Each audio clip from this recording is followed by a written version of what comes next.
GTO Convertible. 4-speed manual tri-power engine. Mean to the bone. As we're opening her up right now, it drives really well. I'm not going to go too fast, otherwise I might get pulled over. Yet again, back in the day, everybody got pulled over just having a little fun.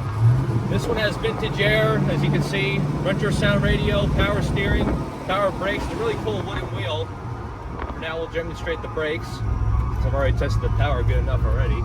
Turning radius is good. There's no what's the word I'm looking for? No rubbing in the tires.